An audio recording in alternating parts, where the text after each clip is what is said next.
my beloved Boss Mike Cervera.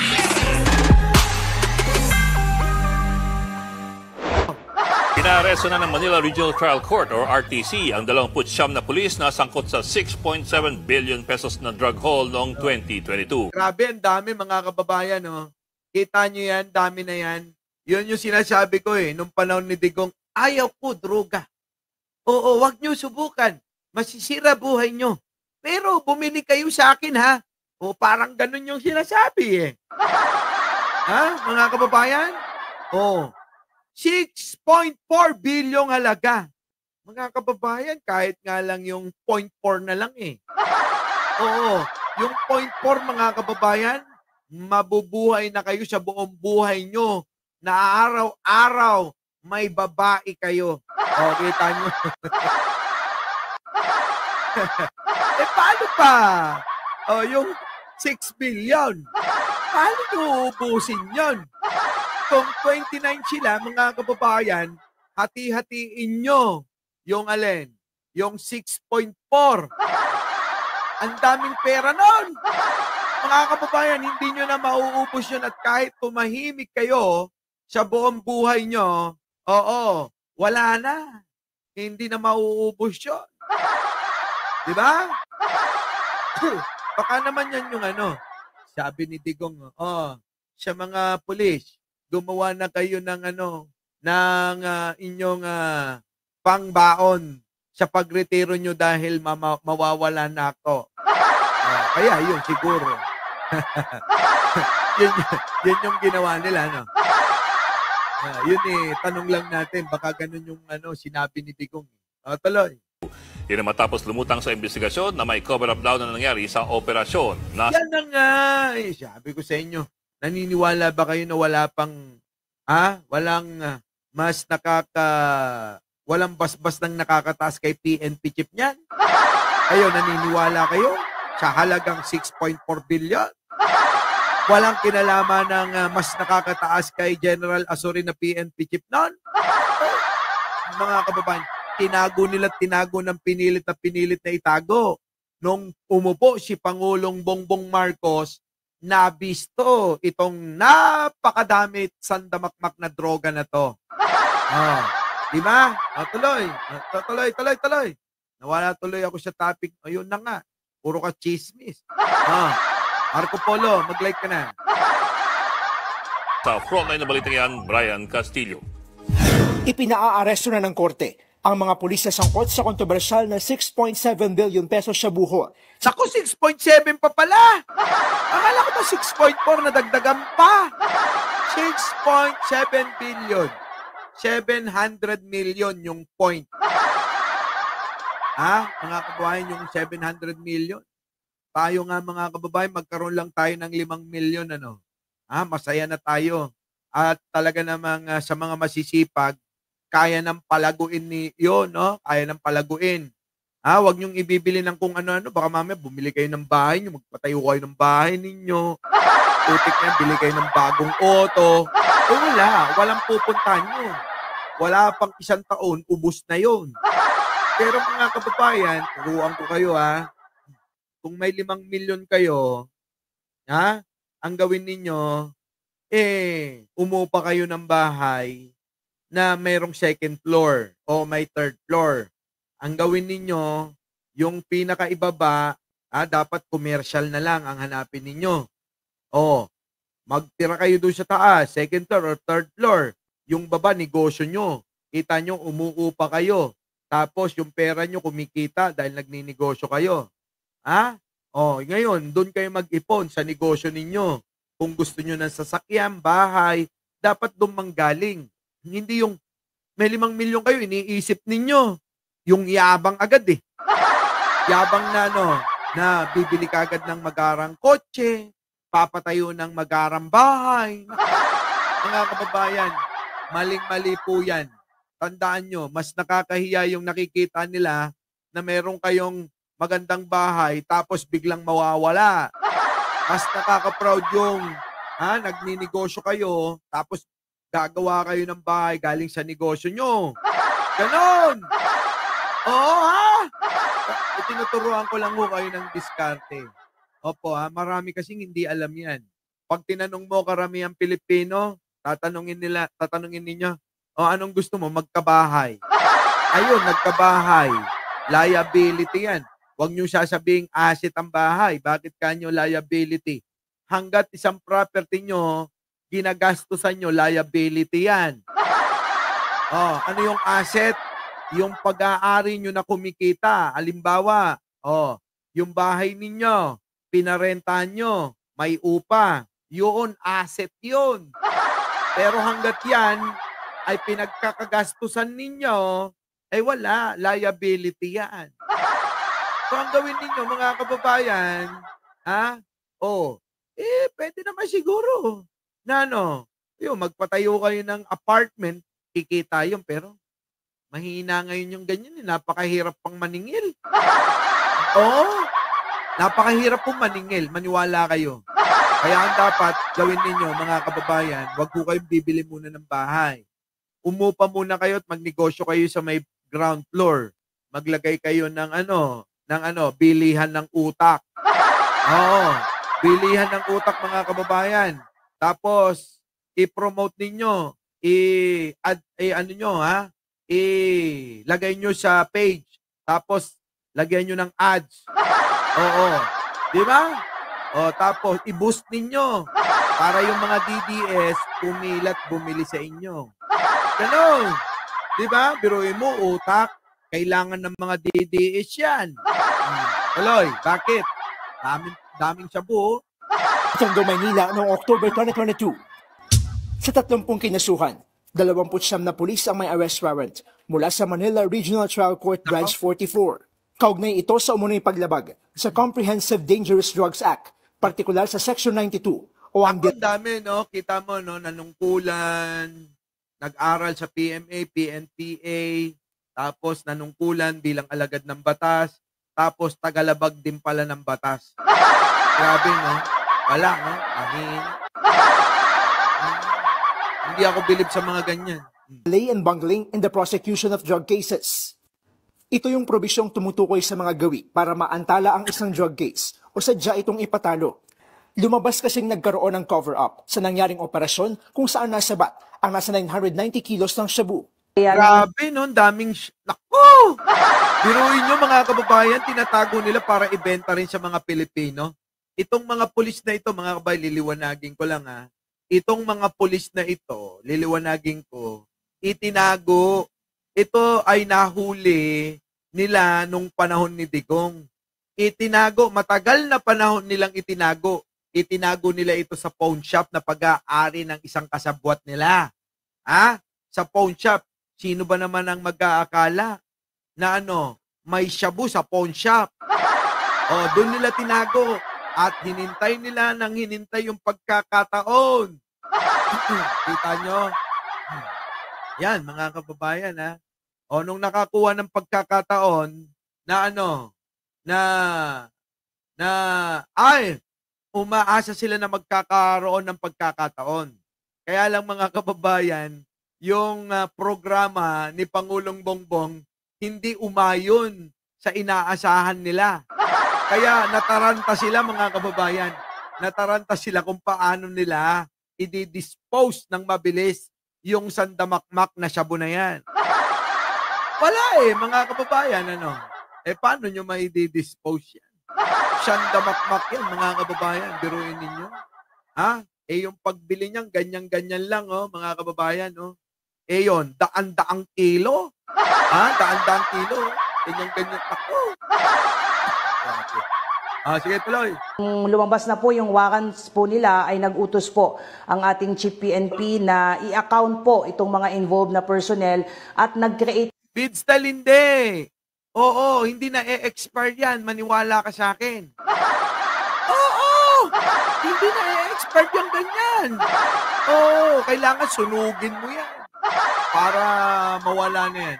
Ano yan, Madam General? Na po yung warrants po nila ay nag-utos po ang ating Chief PNP na i-account po itong mga involved na personnel at nag-create na rin po siya. Nag-utos na rin po siya ng creation po ng task force. mula sa 30 mga pulis na kinasuhan. Ayan na, oh. NCRPO galing. Ilang sangkot sa 6.7 billion drug haul. Ayan, mga kababayan ha.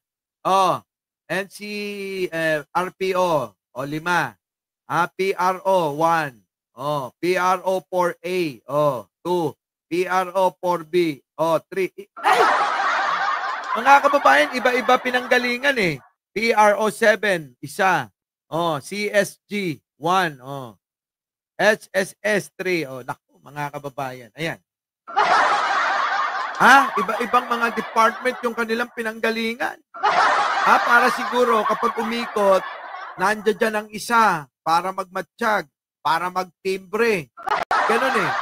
Kasi alam nyo mga kababayan, kada isang lugar ng mga pulis, mga kababayan, sila-sila rin naguhulihan. Kaya kailangan may tanim silang mga tao bawat isa dyan. Sindikato ang datingan. Grabe talaga. Ang lupit talaga ng estilo, no? Pero hindi nyo, mga kababayan. Para nga naman, may plano. May timbre sa akin. May timbre dito, mga boss. Na pwede na kayong i-bypass. Ito yung plano rito. Yung magtitimbre ba, tinaniman nila. Kada departamento ng kapulisan sa buong kamay nilaan at karatig na probinsya. Meron sila.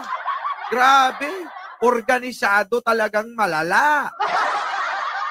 No? Organisadong malala. Itong dating mga tauhan ni Digong, mga kababayan. Tuloy. 20 ang nananatili pa sa serbisyo at kasalukuyang nakatalaga sa iba't ibang unit ng PNP. Pinakamataas na ranggo ng dalawa sa kanila ay Police Lieutenant Colonel, habang pinakamarami yung mga Colonel, Police Lieutenant Colonel, LTCOL, mga kababayan LTCOL. ang patrolman. Bailable o may piyansang 200,000 pesos ang nasabing kaso. Ako, bailable pa yan, mga kababayan, no? Buti kaya lumalakas ang mga loob ng mga yan dahil bailable naman. Kung makapagpalusot sila, ang makukuha nila, mga kababayan, bilyon. Tapos magbe-bail ka lang ng 200,000. Sino ba naman ang hindi lalakas ang loob niyan? Kung magbe-bail lang naman ako ng 200,000. Tapos, ang gagawin nung ilan, susuhulan. Yung judge. Gagapangin nila. Eto na. Kumita naman ako ng 1 bilyon eh. Baka naman pwede na sa'yo, 5 milyon. Pinakamataas na. Absuelto muna ako, absuelto muna ako, judge. Kita nyo. Kaya ang lalakas ng loob ng mga yan. Kaya dapat yan, mga kababayan, kaysa kung ano-ano yung pinaglalaban ni Marcoleta, dapat ito yung ginawa niya ng batas. Oo. Diba? Pinagmamalaki niya yung Magna Carta por niya. Pero si Marcoleta pinagmalaki. Yung ginawa nilang batas, hindi lang siya. Co-author lang sa Magna Carta, por. Ay kita nyo, pinagmamalaki niya, pero kontra siya. Saan? Sa ginagawa ng gobyerno na programa para sa mahihirap na tao. Pero ninyo, kung gumawa ka ng batas para makatulong sa mahihirap na tao, nakasaad doon ang isa. Pag lumapit sa iyo ang iyong constituent, sa mayor, sa congressman, dapat tulungan mo. Eto nga, mga kababayan hindi na lalapit yung mga tao. Ibibigay na mismo ng gobyerno sa tao. Gobyerno na yung lumalapit, Marcoleta, ayaw mo pa nun. Kaya hindi lang siguro sang-ayon sa inyo kasi hindi kayo yung nakaupo. Pero kapag kayo yung nakaupo, sasabihin nyo, naku, tama yan. Kami, nilalapit na namin yung serbisyo sa tao. Hindi na namin pinapapunta yung mga tao sa mayor, sa congressman. Diba? Yan yun eh. Ganun lang kasimple. Yung style nyo talaga, pang mga DDS lang. Pero ayon sa PNP, niluluto na nila ang isa pang reklamo na non-bailable o walang piyansa. Yan! Dapat ganyan! Yung non-bailable, yung hindi makakapag-bail yung mga yan. Hanggat nililitas yung mga yan, dapat kulong lahat yan. Diba? Etilin Solis, ilan na ba yung nagla-like? Kasi yung mga yan, iba yung like yan eh. Nag-aantay lang sila na ma-report nila, tumama na yung dami nila eh. Oo. Marami dyan yung mga nagre-report.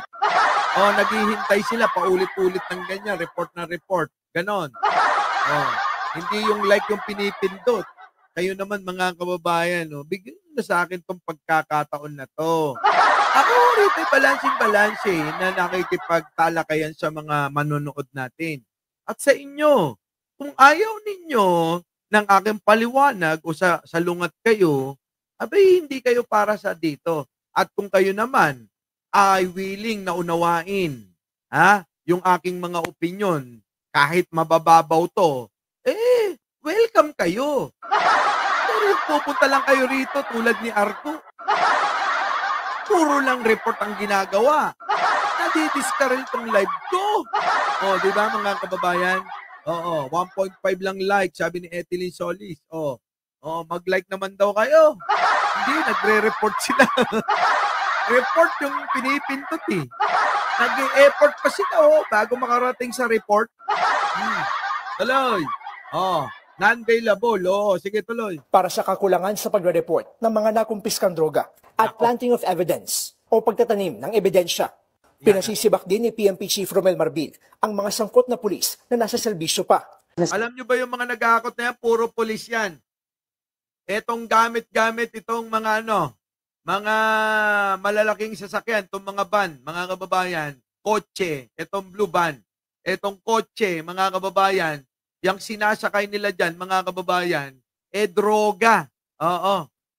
Kita nyo? Dami, no? Dami. Asok. Marbil, ang mga sangkot na pulis na nasa serbisyo pa. Nasabi po niya na unforgiving po ang PNP pagdating po sa mga wrongdoings po ng ating mga kapulisan. Sabi pa ni Marbil, no mercy o hindi kakaawaan ang mga tauhan ng PNP na sangkot sa mga maling gawain. Desidido raw ang PNP na sugpuin ng katiwalian. Ayan, tapos General Marbil, medyo ingat-ingat din sa mga pahayag.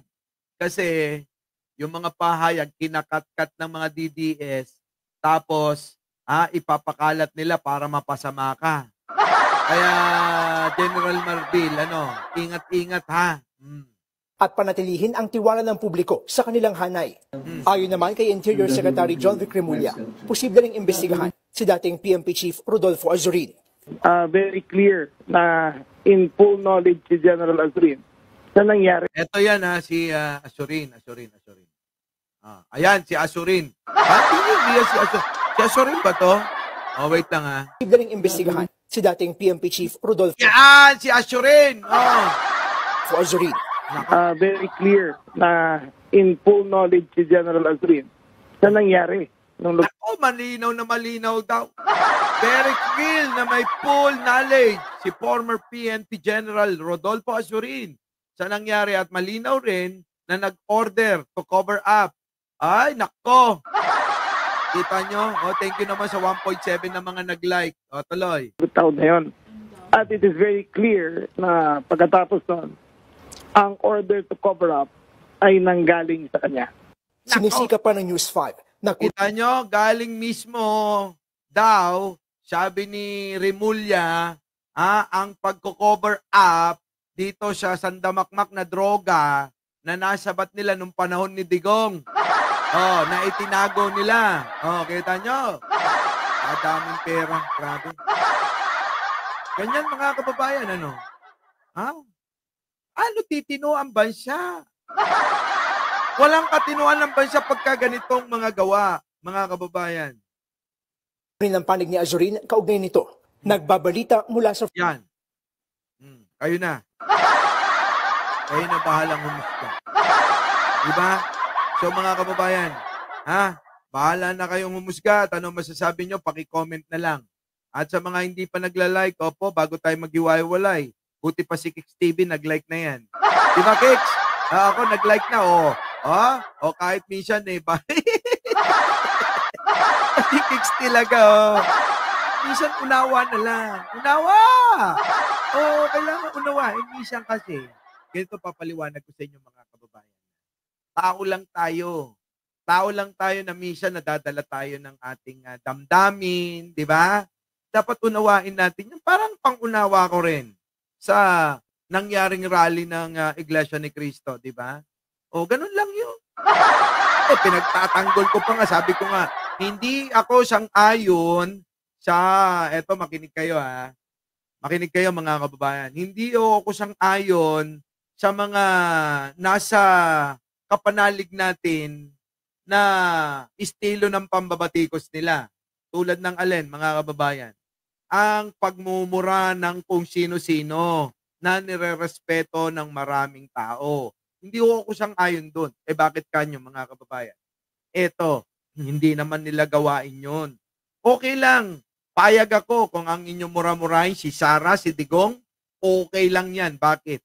Gawain nila yan eh. Kaya kahit gawin nyo sa kanila yan, okay lang.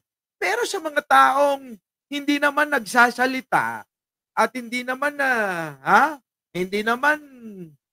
gumagamit ng mga pangit na salita tulad ng pagmumura, hindi nila deserve yan para gamitan ninyo. Hindi nila deserve yan. Okay lang yan. Irespeto nyo nga yung kanilang mga opinion pananaw eh. Okay yun. Bawat tao, ako, kayo, iba-iba pananaw natin. Pero yung lalamunin na tayo ng ating emosyon para magbitiw ng mga maanghang na salita sa mga taong kinaiinisan natin, iisipin muna natin kung ano ba siya. Siya ba ay katulad mo na palamura? Kung hindi siya ganon, huwag mong gagamitan yan dahil ako mismo tatawag sa iyong tanga. Diba? Mga kababayan, ako mismo tatawag sa iyong tanga. Kahit pa isa lang yung ating direksyon at pinapanigan. Hindi ko ugaling mangunsinte. Tandaan nyo yan. Basta tama, tama. Pag mali, mali. Okay na ho. Dapat alam nyo yung posisyon na aking pinanggagalingan. Iba kasi mga kababayan, nagpapadala sa emosyon. Putik na yan. Sabi nga ni Pangulong Bongbong Marcos ay huwag niyong hayaang lamunin kayo ng inyong galit, emosyon. Para mawala na yung pagiging makatao nyo. Mga kababayan, respeto pa rin ang ibigay ninyo. Hindi porke salungat na sa opinion ninyo, mumura-murahin na ninyo. Sasabihin ng iba dyan, ikaw din naman, Boss Mike. Ang mga sinasabihan ko ng mga tangat bobo rito, yung mga nagsasabi rin sa akin dito. Comment sila dyan, tanga, bobo, di ba? Bayaran, mga ganyan. Deserve nila yan. Pero mga kababayan, sa mga taong hindi naman nila deserve yon, huwag niyong gagamitan. Okay lang tumuligsa kayo. Sabihin ninyo, hindi ako sang-ayon sa litanya o mensahe ng pamunuan ng Iglesia ni Cristo. Dahil ito yung aking opinion. Pwede nyo namang sabihin yan nang hindi kayo nagsasalita ng mga pambabalahura, pambabastos, pagmumura. Naiintindihan nyo po ba? Diba? Ulitin ko, ito yung aking opinion. Wala ho akong kinagagalitan at wala ho akong kahit na anong masamang tinapay sa kanila. Sa akin lang, opinion ko to. Kung kanilang mamasamain, wala akong magagawa. Diba? Mas lalo kung tatawagin silang mga mangmang. Kung hindi pa rin nila naintindihan tong napakaliwanag ng paliwanag na mas maliwanag pa sa ulo ni Bato. Diba? So mga kababayan, kita-kita po tayo mamaya dahil meron tayong tatalakayin tungkol kay Manang Aimee na ginagamit daw, di umano na, ni Manang Aimee ko, si First Lady dahil hirap ng makapasok sa top 12. Di po ba? So yan ang ating tatalakay mamaya. So mga kababayan, muli, ako po ang inyong lingkod. Mike Cervera po, lagi nagsasabing, malin natin ang ating kapwa, ipagdasal po natin lagi ang ating bansa. Maraming salamat sa mga nag-like, sa mga moderator, sa aking mga sa madalas na nandito tulad ni LB at ni Jojo Chavez at ni CBS, Marco Poro, Arnella Del Rosario, at si Rosemary Kagawa, Kulims, Leonora Brown, yan, Randy, opo, Chit Salabit, LB, opo, Sarah Brightman, Cheryl Santa Maria. Opo, muli, magandang umaga, magandang hapon at magandang gabi sa mantako ng mundo naroon kayo. At syempre, magandang buhay na rin para sa ating lahat. Our beloved Boss Mike Cervera.